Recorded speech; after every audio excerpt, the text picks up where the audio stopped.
Salut, ici Pascal Auger. C'est le temps de se parler de notre rando-rencontre Québec-Compostelle pour préparer, former, inspirer pour votre prochain voyage sur les chemins, les circuits à travers le Québec, peut-être même Compostelle. On a un invité aujourd'hui, il est en direct de Santiago, Saint-Jacques-de-Compostelle, c'est Laurier Thibault, un grand voyageur. Il va nous parler de son plus récent voyage qu'il vient de faire sur le chemin portugais. C'est lundi aujourd'hui, midi 15, donc vous regardez peut-être en direct sur le profil Pascal Auger ou encore en différé sur Facebook ou même sur notre chaîne YouTube. On échange sur la randonnée pendant les prochaines minutes. On vous donne de l'information, la préparation, les chemins, le matériel pour aller faire votre randonnée, que ce soit sur les circuits québécois qui se divisent en 3 catégories ou encore faire une randonnée sur les chemins de Compostelle en Europe ou encore sur le chemin du Québec de 1200 km entre Montréal et le phare de Cap-Gaspé. Ben, c'est ça, finalement, notre rando-rencontre. On a la chance aussi de répondre à vos questions. Vous nous envoyez ça par Facebook, Messenger ou encore courriel. On lui a parlé il y a quelques semaines, même quelques mois. C'est Laurier Thibault qu'on accueille avec grand plaisir aujourd'hui. Bonjour, M. Thibault. Bonjour Pascal. Puis vous êtes en direct de Compostelle là, présentement. Vous êtes même à Santiago, là. C'est bien ça. Alors, je suis arrivé hier, là, après avoir marché le Camino Fisterra-Muxia, comme je fais à toutes les fois que je suis à Compostelle. Je me dirige vers Fisterra-Muxia pour respecter la tradition des pèlerins de l'époque qui, après leur arrivée à Compostelle, allaient à la fin de la terre, Fisterra, Finistère et Muxia. Donc, voilà ce que j'ai fait et je suis très heureux de continuer dans cette tradition-là. Puis je me rappelle quand on s'était jasé, comme beaucoup de gens qui ont marché Compostelle, vous avez constamment l'appel d'aller marcher Compostelle. Et je dis ça parce que c'est un voyage imprévu que vous faites là finalement là, à cette période-ci de l'année. Là, c'était pas planifié cette année. Je sais que l'année prochaine, vous aviez prévu repartir en mars, la dernière fois qu'on s'est jasé, mais celui-ci, c'est ça. C'est un voyage imprévu.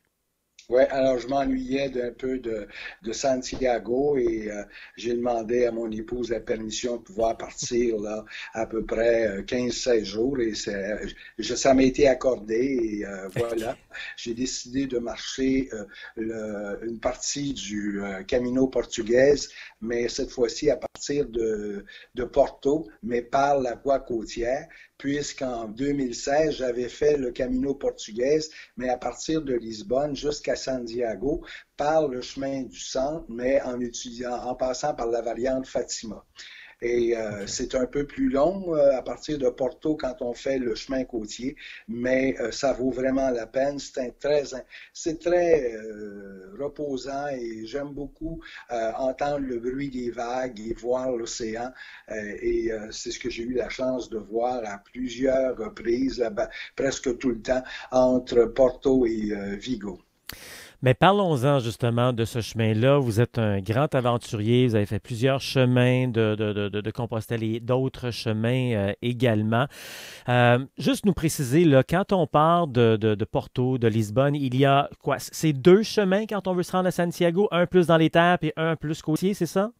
Ben, c'est-à-dire qu'il y a le chemin du centre, là, c'est le chemin officiel. C'est OK. celui qui part là, de Lisbonne et qui se dirige vers Santiago, mais on ne longe pas l'océan. OK. On est dans les terres. Même quand on arrive là, à Porto, si on prend pas le chemin côtier, on va continuer dans les terres là, OK. on va aller vers Santiago, on va traverser le pont pour arriver à Tui en Espagne et là on va continuer là, vers Santiago. Comme j'avais fait ce chemin-là en 2016, alors j'avais le goût là, de voir la variante du chemin côtier et ce que j'ai fait et j'ai beaucoup apprécié. C'est très intéressant. Et, je veux dire, et les gens ils seraient surpris de marcher le long de l'océan Atlantique et sur des trottoirs de bois, et chaque municipalité entretient ça. c'est assez formidable. OK. D'autres fois, c'est des chemins le long, c'est des trottoirs le long de l'océan. Quand c'est trop accidenté, là, on va sur des trottoirs le long des routes, là, mais c'est très bien. Donc, c'est une belle expérience que j'ai vécue et je recommande à des gens qui souvent, parce qu'il y a beaucoup de gens qui font Porto plutôt que de partir de Lisbonne, je pense que s'ils font le chemin côtier, ils vont apprécier. Et d'ailleurs, c'est un peu plus long que le chemin du centre, là, mais c'est moins exigeant physiquement parce qu'il y a plus de montées et de descentes là, dans le chemin régulier ou officiel. OK, attendez un petit peu, là. Je viens d'émêler ça. Puis pendant que je vous pose la question, pouvez-vous juste trouver une façon de juste stabiliser un petit peu votre téléphone parce qu'on vous voit, on dirait qu'il y a un tremblement de terre où vous êtes présentement. Ah bon, mais Mais c'est parce que comme je sens un peu à bout de bras, là, oui, oui, oui, peut-être non, que je c'est pour comprends. ça. Je comprends. Je vais juste vous le mentionner, peut-être juste essayer Oui, de le oui, stabiliser un petit OK. peu. Mais là, donc, OK, vous me dites que, je veux juste être certain d'avoir bien compris, le chemin à l'intérieur des terres est plus exigeant que le chemin côtier? Oui, parce qu'il y a, il y a, il y a, il y a, il y a des dénivelés, là, OK. quelquefois, il y en a d'importants. Je m'en souviens, en 2016, il y a une côte là, qui vaut son pesant d'or. Là. OK. Mais tandis que sur le chemin côtier, il n'y a pas tellement. Quand il y a des dénivelés, ils sont très gérables. OK. Donc, est-ce qu'on pourrait dire que le chemin côtier est devenu, et pas un chemin d'origine, même si on l'apprécie, qui mène quand même vers Santiago, c'est un chemin qui s'est développé un peu plus touristiquement finalement dans les dernières années. Ça doit être un chemin assez récent. Non, je pense que moi, j'avais fait une partie du chemin côtier, mais j'étais revenu vers le centre en 2016. Quand je suis parti de Porto, là, j'avais longé l'océan jusqu'à Vila do Conde. Et à Vila do Conde, là, j'étais revenu vers le centre. Mais cette fois-ci, j'ai poursuivi là, le long de l'océan et c'est là où j'ai apprécié là, ce chemin-là et je le recommande. Là, si les gens peuvent faire les deux, tant mieux. Là. OK. Mais j'ai beaucoup aimé mon expérience de cette année. Comment est-ce qu'on compare le chemin portugais, peu importe les deux, ou peut-être qu'il y a des différences, là, est-ce qu'on peut le comparer au chemin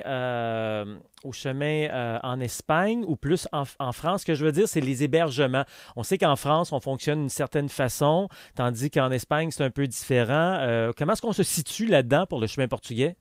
Ben, regardez, pour la partie portugaise et comme pour la partie espagnole sur le chemin portugais, il y a plein d'albergues et les gens, là, c'est bien organisé. Vous savez, là, le Camino, là, Santiago, dans tous les chemins, c'est très bien organisé. Il y a beaucoup d'albergues. Les gens vont pouvoir trouver de l'hébergement et de la restauration sans difficulté dans les étapes et même entre les étapes. Là, c'est pas le désert comme si on veut, là, comme j'ai vécu l'an passé sur la Via de la Plata. Là, OK. où là, il fallait faire de très grandes distances Ouais. avant de trouver des services. OK. Puis quand vous dites plus en alberguer, vous voulez dire qu'on n'a pas besoin de faire de réservation, là, c'est ça. Vraiment, on arrive dans le village puis on trouve ce qu'on veut. Oh oui, mais OK. c'est la méthode là, c'est la méthode comme il y a en Espagne OK. là, même au Portugal, là, OK. où vous arrivez et vous allez à l'alberguer soit municipal ou il y a des albergues privés. Là. Est-ce qu'il y a un guide pour le chemin portugais? Est-ce qu'il y a un miam-miam de dos en retard ou qu'est-ce que vous vous êtes servi, vous? Ben, moi, j'avais le guide en 2016 pour faire euh, le chemin du centre. Mais là, je me suis pas servi de guide parce que c'est assez facile. Premièrement, là, c'est ultra bien balisé, on peut pas se perdre. Je veux dire, OK. j'ai été très agréablement surpris et très surpris de voir comment c'était bien organisé.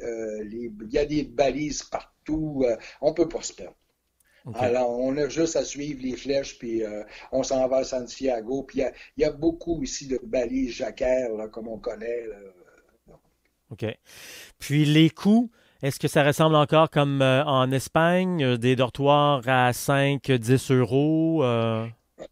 Pascal, je suis un mauvais pèlerin. Alors là-dessus, je peux pas vous répondre OK. parce que je sais pas si je vous l'avais dit quand on s'est parlé la dernière fois, mais moi, les albergués, j'y vais pas trop. Je suis dans les pensions et je OK. suis OK. dans les hôtels. Mais en tout cas, moi, je dois vous avouer que j'ai, en moyenne, sur mes hôtels étaient à 30 euros par nuit. Là.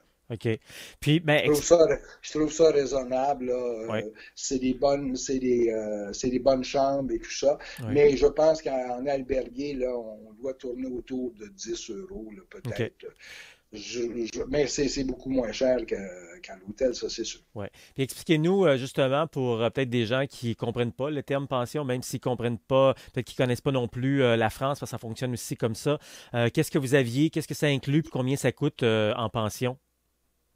Ben, en pension, là, comme je vous dis, on appelle pension, c'est les hôtels, les pensions. Mhm. Mais vous savez, à un moment donné, pour se nourrir, là, ça peut coûter environ, là, ah, si on mange comme il faut, là, à peu près 25 euros par jour, plus l'hébergement. OK. Mais c'est qu'en pension, tout est inclus habituellement, là. C'est le souper et le déjeuner. Ouais, mais c'est comme je vous dis, moi, comme je suis plus à l'hôtel, je pourrais OK. pas vous OK. donner là, OK. de précision là-dessus. OK. Je suis un mauvais pèlerin. Non, non, ben non.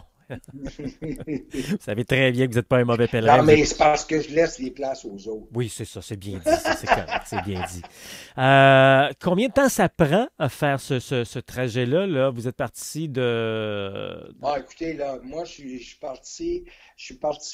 commencé à marcher le 11 et je suis arrivé dimanche dernier. Donc, dimanche dernier, on était le 21. Donc, ça a pris OK, 11 jours.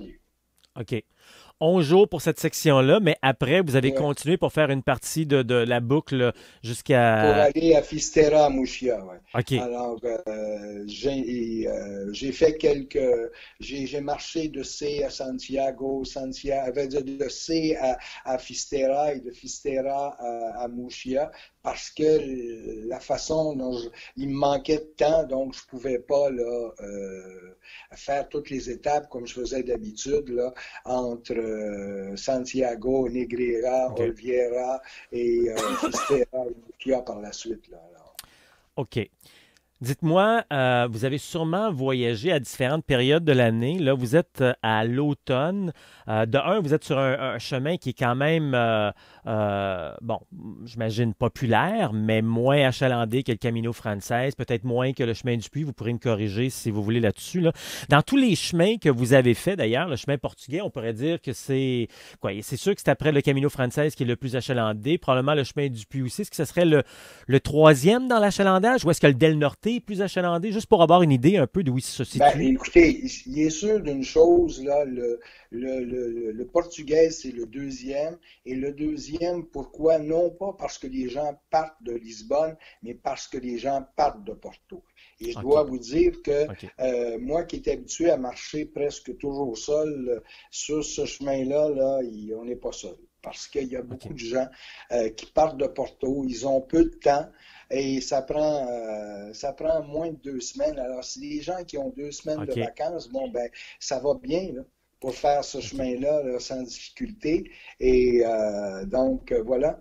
C'est Et un. il est très fréquenté et OK. même là, en l'automne, là, quand les gens partent de Porto pour aller vers Santiago, il y a beaucoup de gens. Et cette année, moi, j'ai rencontré beaucoup Ah d'Allemands oui. qui étaient sur le chemin, des Américains, des Canadiens aussi qui étaient sur le chemin là, à l'automne. C'était la première fois que j'allais à Santiago aussi tardivement durant Ouais. l'année.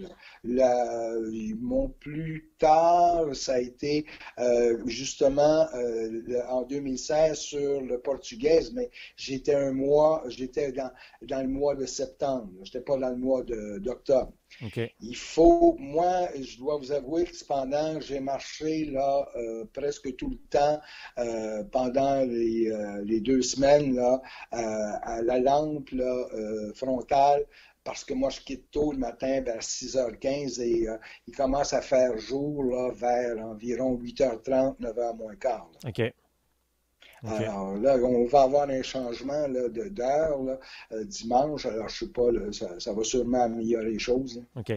Donc, même à l'automne où vous avez marché, c'est encore passablement achalandé. Donc, on a tous les services parce que on se fait, entre autres, pour le chemin du Puy, si je ne me trompe pas, là, à partir on me dit à partir du 15 octobre, habituellement, il y a moins d'hébergement pour les gens, mais vous n'avez pas senti ça du tout, donc, à l'automne pour le portugais.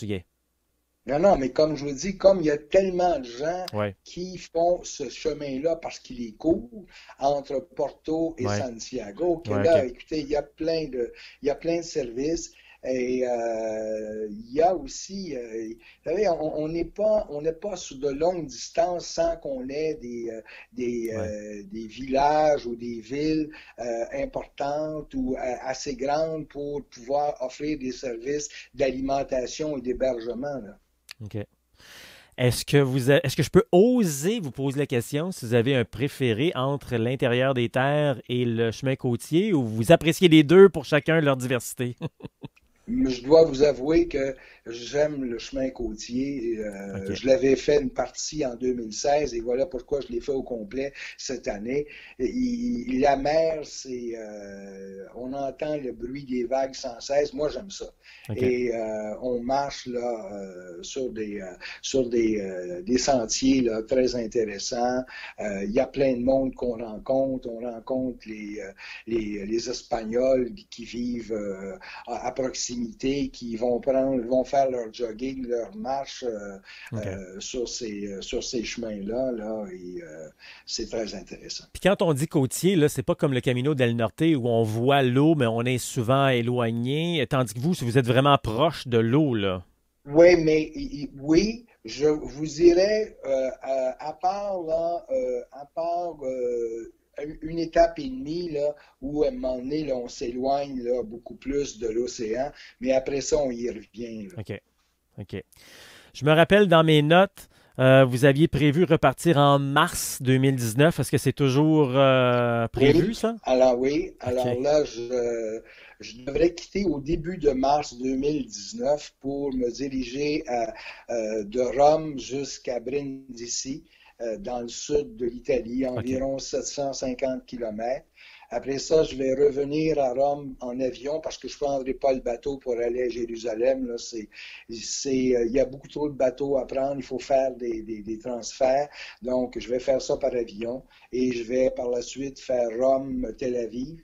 Tel Aviv en train jusqu'à Haïfa. Et Haïfa, je vais commencer à descendre le long de la Méditerranée jusqu'à Tel Aviv. Et là, je vais couper pour rentrer dans les terres pour aller vers Jérusalem, où je devrais arriver vers le 18 avril, parce que le 20, c'est le début du Passover ou de la Pâque juive. Et une amie m'a dit qu'il ne fallait pas que je manque ça. OK. Ce sont les festivités très importantes en Israël. D'ailleurs, je m'en vais là, avec mon épouse en Israël là, le 27 novembre pour une dizaine de jours. OK. Parfait. Donc, vous continuez vos beaux et grands voyages. Ben, écoutez, merci beaucoup encore une fois de nous avoir jasé à partir de Santiago aujourd'hui. La cathédrale, elle est proche de vous, du centre? Et endroit et la cathédrale est environ, là, je dirais, 500 mètres. OK. Alors, c'est assez près, là. OK. Je suis à côté, moi, de la place Galicia. Si vous OK. connaissez ça, là, j'habite à côté de la place Galicia, OK. donc c'est tout près de la cathédrale. Laurier Thibault, grand passionné de rando et de voyage, merci beaucoup. Bon retour au Québec dans les prochaines heures, dans les prochains jours. Merci encore, Pascal, et saluez tout le monde et continuez votre beau travail. Allons-y maintenant avec vos questions et dans les prochaines minutes, on va aussi regarder le calendrier des activités, ce qui s'en vient pour pouvoir avoir des ateliers, préparation, formation. Vous savez, on se prépare 13 mois par année pour faire sa randonnée. C'est pas la veille, la journée d'avant, une semaine, 3 semaines d'avance qu'on se prépare. C'est vraiment surtout ça, on va faire Compostelle. On se prépare d'avance, donc 13 mois par année, j'aime ça dire ça. On se prépare, donc on va parler de préparation des ateliers qu'on peut avoir pour vous. Mais pour l'instant, on va se parler de certaines de vos questions ou encore, oui, questions, questionnements, etc. Souvent, une fois par semaine, je suis sur Facebook, ben, je suis plus souvent que ça sur les médias sociaux, mais je pose une question pour en apprendre davantage sur vous et puis pour mieux répondre à vos besoins, etc. Et puis récemment, je posais une question, c'était très, très, très simple, c'était qu'attendez-vous? Hein? Qu'est-ce que vous attendez pour aller faire une randonnée pédestre de longue durée, donc vivre une aventure Compostelle en Europe, ou encore vivre ce genre d'aventure au Québec ou ailleurs à travers le monde, tout dépendant d'où vous nous regardez à travers la francophonie mondiale. Ben, j'avais 3 choix de réponse. Évidemment, vous auriez pu en rajouter aussi, et c'est rare les gens qui en ont ajouté. Qu'est-ce que vous attendez? Est-ce que vous attendez une question de budget, de temps, ou encore, est-ce que c'était la peur qui vous faisait attendre finalement? Et j'ai été très surpris de voir que beaucoup de gens, que c'est une certaine forme de peur. Peur de se retrouver seul avec soi-même. Bon, OK, peur de rencontrer des gens sur le chemin qui vont pas, qui sont pas là pour leur bien-être. Mais ce que je veux vous dire, et on a eu Lynn Lefort qui nous a confirmé le tout, une femme donc qui a marché cet été, qui a terminé le chemin du puits et qui nous confirmait elle aussi encore une fois qu'il n'y en a pas de problème. C'était ses propres mots. Hein. Vous pouvez regarder dans les autres vidéos qu'on a Lynn Lefort. Il n'y en a pas de problème marcher en tant que femme parce que finalement sur les circuits, vous n'êtes jamais vraiment seul.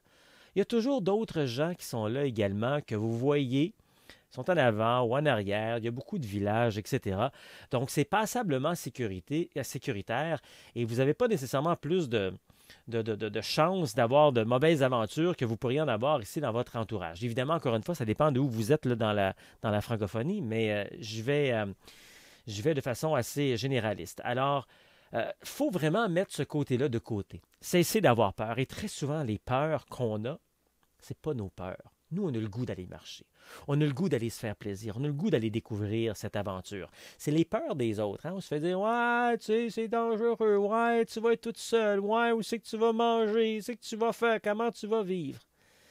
Arrêtez de laisser ces gens-là vous influencer et donnez-vous ce plaisir-là d'aller marcher, de vous donner ce plus beau cadeau dans la vie que vous allez vous faire, finalement, une randonnée pédestre de longue durée.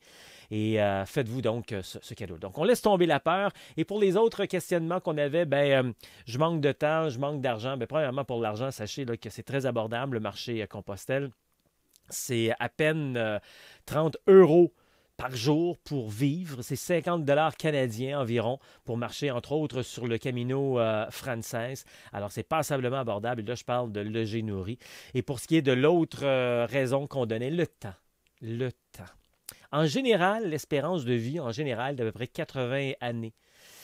Si vous ne prenez pas le temps, ça file comme ça et c'est fini. Il y a bien des gens que j'entends dire « Ouais, je vais faire ça un jour ». C'est pas vraiment sérieux. Ou encore, je vais faire ça à ma retraite. Je vous le dis souvent, est-ce que vous allez être là à votre retraite? Est-ce que vous allez être en forme pour le faire? Et dès que vous allez vivre cette expérience-là, ça va vous faire un énorme bien, puis ça va vous aider peut-être à vous rendre à votre retraite, peut-être à une job que vous n'aimez pas, puis ça, je ne vous souhaite pas. Changez de job si c'est le cas. Tout ça pour vous dire que faire une randonnée pédestre de longue durée, ça fait le point un peu dans vous, dans votre environnement. Ça fait du bien, tout simplement. Puis ça vous aide à passer à travers d'autres événements peut-être dans votre vie. Alors, cessez de remettre ça à plus tard. Surtout si c'est maintenant que vous en avez besoin d'aller prendre de l'air, comme on dit. Hein? Allez-y prendre de l'air tout de suite. Alors, cessez de mettre ça plus tard. On me dit souvent le temps, oui, ça prend idéalement 3 semaines. Ben oui, mais cette année-là, il n'y aura peut-être pas de vacances avec la famille, avec les gens qui vous entourent, quoi que ce soit. Vous allez penser à vous. Tu sais, des fois, on me dit également, ouais, mais là, il faut que je pense aussi à aller prendre des vacances avec la famille, avec ci, avec ça. Non, non, non, non. L'année que vous décidez d'aller passer, faire marcher une marche de longue durée de Compostelle ou encore au Québec, C'est à vous que vous pensez pendant 3 semaines, un mois ou 2 s'il faut. Faites-vous ce cadeau-là, faites-vous ce bien-là. Alors voilà, on a réglé ça. Matériel, combien ça coûte? Il y a plein de questions comme ça qui reviennent souvent. Combien ça coûte pour se préparer pour aller faire Compostelle, la randonnée pédestre de longue durée? Sachez bien que ça dépend vraiment de ce que vous allez faire. Est-ce que vous allez faire de la rando autonomie? Est-ce que vous partez vraiment dans un sentier, dans le bois, où vous allez devoir apporter des chaudrons, de la nourriture? C'est pas vraiment le genre de truc que nous, on parle ici. Mais si c'est ça, c'est sûr que ça va vous prendre un gros sac avec beaucoup d'éléments à l'intérieur. Ça va vous coûter peut-être un petit peu plus cher pour vous équiper, mais moins cher sur le chemin parce que vous allez dormir dans des refuges. Mais ce n'est pas nécessairement l'expérience que l'on vit, nous, quand on fait de la randonnée communautaire, comme Compostelle. Généralement, il faut faire attention parce qu'il y a des endroits où on ne connaît pas. On rentre dans un commerce qui est bien équipé, de l'équipement et tout, mais on ne connaît pas la randonnée pédestre de longue durée. Et puis, on va nous équiper pour aller faire justement du camping sauvage avec un gros sac, des chaudrons, des matelas, plein d'affaires qu'on n'a pas besoin finalement. Alors, assurez-vous quand vous allez à un endroit qu'on vous donne la bonne information. Puis c'est encore mieux quand nous, on a l'information avant de se rendre sur place. Donc, si on n'a pas la bonne information, oui, vous allez faire comme des gens qui m'ont appelé récemment et on leur dit que ça va leur coûter 3 000 à 4 000 pour s'équiper. Coudonc. C'est une tente roulotte qu'on s'en va s'acheter, là? Bon, OK, ça coûte plus cher que ça, une tente roulotte, je sais, là. Mais ce que je veux dire, là, ça ne coûte pas 3 000 à 4 000 pour s'équiper. Ça va vous coûter, si vous partez de zéro, pour un sac à dos, des souliers, des bâtons, etc., autour de 1500 là, quand on part de zéro, OK? Alors, gardez ça en tête. Il faut quand même bien s'équiper, avoir les bons morceaux. J'en ai vu trop souvent des gens partir, faire cette expérience-là, être mal équipés, avoir des problèmes aux pieds, des ampoules, etc. Alors, il faut être bien équipé. Mais en même temps, il y a une certaine forme de simplicité. C'est ce qu'on fait justement à Québec-Compostelle. On vous aide à bien vous préparer. Hein? C'est ça, Québec-Compostelle, préparer, former, inspirer pour aller marcher sur les circuits québécois, les chemins de Compostelle également. Donc, regardons ce qu'on a à vous offrir pour bien vous préparer. Hein? Je vous le dis, ça se fait 12 mois, 13 mois par année, la préparation pour Compostelle. Si vous pouvez nous suivre, évidemment, comme vous le faites là, sur les médias sociaux, mais également, on se promène, on donne des conférences un peu partout à travers le Québec. Si vous êtes de l'international, j'espère un jour on pourra aller donner des conférences à l'international, mais vous pouvez nous suivre également en ligne. C'est ça la beauté maintenant de la technologie. Vous n'avez plus besoin de vous déplacer, le trafic, vous restez un peu plus loin de la conférence, peu importe, vous pouvez suivre des conférences en ligne. On en a 6 fois par mois, soit des séances de préparation ou encore de formation. Préparation, ça veut dire que pendant 1h30, 2 heures, 3 heures, on va vous donner toute l'information nécessaire sur les circuits québécois. Il y a 3 types de circuits québécois. Il y a la rando autonomie, rando tourisme et rando communautaire comme Compostelle. On vous démêle tout ça pour bien comprendre, bien choisir le chemin qui s'adapte à vous. Également, on va vous parler des chemins de Compostelle. Évidemment, il n'y a pas juste un chemin de Compostelle. Vous faites votre chemin de Compostelle. Sinon, il y a plusieurs variantes, il y a plusieurs chemins que vous pouvez prendre. Vous pouvez partir de la France, vous pouvez partir de l'Allemagne, vous pouvez partir du Portugal, vous pouvez partir de l'Espagne. Mais voyons donc, je suis tout mêlé. On démêle tout ça pour vous. Et on vous parle du chemin du Québec, 1200 km entre Montréal et le phare de Cap-Gaspé, d'où on a eu nos premiers touristes, marcheurs, pèlerins, randonneurs. Eux, ils s'appellent des pèlerins modernes d'ailleurs. Christian et Anne qui ont marché 500 km sur le chemin du Québec tout récemment. On vous en parle également. Donc ça, c'est ce qu'on appelle les conférences, hein, la préparation. Et puis, on a aussi ce qu'on appelle la formation pour savoir un sac à dos, qu'est-ce que ça comprend, qu'est-ce qu'on a comme matériel, la grosseur, le poids, etc. Donc, on fait tout ça en ligne pour vous 6 fois par mois. Mais aussi, à chaque première fin de semaine du mois, on vous offre un week-end formation rando. Ça se passe sur place à Saint-Jean-sur-Richelieu, peu importe d'où vous êtes à travers le Québec. Vous pouvez vous rendre, vous passez une fin de semaine, vous vivez justement l'expérience d'un randonneur, d'un marcheur, c'est-à-dire que vous allez vous trouver un endroit pour dormir pendant la nuit, comme on fait quand on est sur la rando. Le samedi, on va passer à travers tout ce que je viens de vous mentionner, la théorie, là, hein? Les chemins au Québec, Compostelle, le chemin du Québec, l'équipement. On passe à travers tout ça le samedi. Et puis le dimanche, on va faire une randonnée pédestre de 15 à 25 km pour se pratiquer, mettre en pratique ce qu'on a appris le samedi, s'initier, s'ajuster, etc. Donc, c'est vraiment très complet. C'est une belle fin de semaine qu'on vous offre, donc la première fin de semaine de chaque mois. D'ailleurs, regardons, tiens, on va regarder le calendrier. Je vais me permettre de pouvoir vous expliquer exactement où ça en est tout ça. Alors, je regarde ça. C'est sur notre site internet, québeccompostelle.com. OK? Alors, vous allez sur Trouver votre atelier ici. Et vous allez avoir justement l'horaire. Bon, il peut être déplacé différemment. C'est vous qui choisissez. Vous allez voir en haut à droite ici, là, il y a un bouton. Vous choisissez comment vous pouvez voir l'horaire devant vous. Donc ici, vous voyez, on parle de notre Facebook Live d'aujourd'hui. À venir, d'ailleurs, bientôt, le 2 novembre à 10 h, il y aura une formation technique en ligne que vous pouvez suivre. Ici, vous voyez, justement, je vous parle du 3 et du 4 novembre. Il y a le week-end formation rando, et ainsi de suite. Si vous descendez plus bas, vous allez voir ici, il y a une conférence en ligne qui aura lieu le 5 novembre et d'autres activités également. Donc, il y a six conférences et formations en ligne à chaque mois. Donc, vous pouvez vous inscrire et suivre pour pouvoir bien vous préparer. On fait également des rencontres en privé. Donc, des rencontres individualisées, si vous préférez, ou en petits groupes. Donc, voyez le calendrier qui est disponible sur québeccompostelle.com où vous allez pouvoir trouver votre atelier, trouver votre chemin finalement. Alors, voyez le tout sur québeccompostelle.com. On est également sur Facebook, Instagram et notre chaîne YouTube. Québec Compostelle, ça marche.